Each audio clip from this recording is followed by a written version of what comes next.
Welcome to Breaking Android for BreakingModern.com. I'm Matt Lee. Fresh back from CES, saw a ton of cool stuff out there. There's really not enough time to see everything. I want to talk about a few things, some camera stuff, and then we'll get back to regular episodes after that. First of all, Ant and I saw the HTC Revent there at the Fashion Center Mall. HTC had all these cool, giant cameras set up, and they were showing off the new cameras and phones and all that stuff. They had a bunch of people dressed in orange going out and taking all these cool pictures and everything. They got me doing a little juggling and whatnot. It's kind of cool. The camera, you kind of have to hold it and mess with it to really appreciate. There's a cool article written by Rob Triggs over on Android Authority, kind of comparing it to the GoPro, and he says that for the price, you could get a brand new that's going to be $200. It's probably going to work a lot easier depending on what you're trying to do, and it has a 16 megapixel camera sensor in it.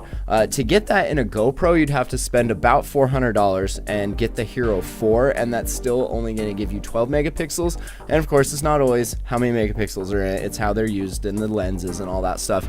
It's got a really cool wide angle view just like the GoPros, and yeah, if you want something easy to use that'll hold up, and if you go to the HTC site, they have all of these cool different mounts you can put on your handlebars, on your car with a suction cup, all that sort of stuff. So check it out. Ant and I were actually at the event and we got some footage from that we'll cut to here. Welcome to Breaking Android. Matt Lee, Ant Pruitt here, CES 2015 at the HTC Revent. Got the little cameras here compared to the HTC phone. Lots of people going around taking pictures of these. Hashtag at CES. You guys can check out all that stuff. You're Mr. Smartphone Photography. What do you think about this thing so far? Well, I think it's going to be a pretty interesting use case for it because you got to have something easy and light and mobile, and this is a definite fit for that. And a little better camera stuff than what you're usually used to inside of just a normal smartphone. You don't want to pull out giant Sony or Canon cameras. You got this thing. It's cool. You can put it somewhere. You can check it out. What you're seeing on the phone pairs through Bluetooth, all that stuff. So yeah, check out the wild and crazy with it a little bit. You know? Yeah, definitely. A lot of cool stuff happening here. CES 2015 for BreakingModern.com, Breaking Android, Ant Pruitt, Matt Lee. Thank you guys.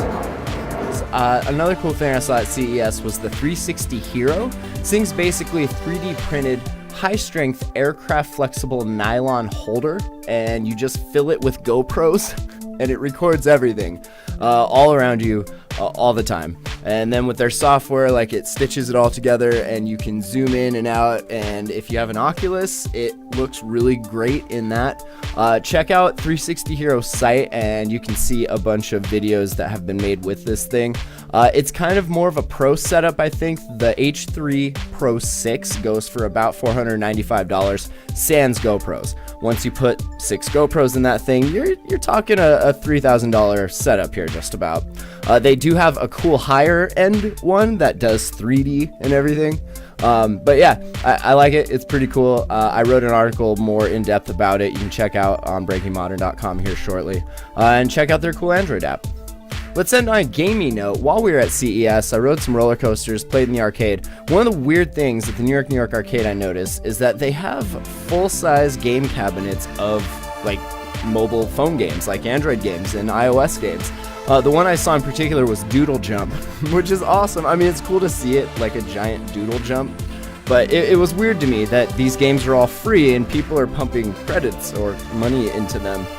When I don't understand that. You could just be in the bathroom playing it for free. Why would you pay?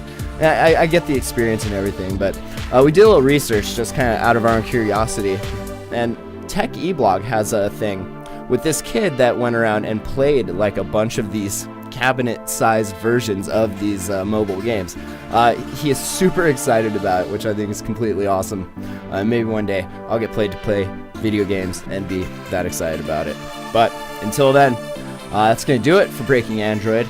Check out everything we talked about in the description and the show notes, all the links to all that stuff down below and in the show notes. Make sure to follow us on all your favorite social networks. Say hi. And if you like more long-form Android podcasts, check out attackingtheandroids.com. For BreakingModern.com, I'm Matt Lee.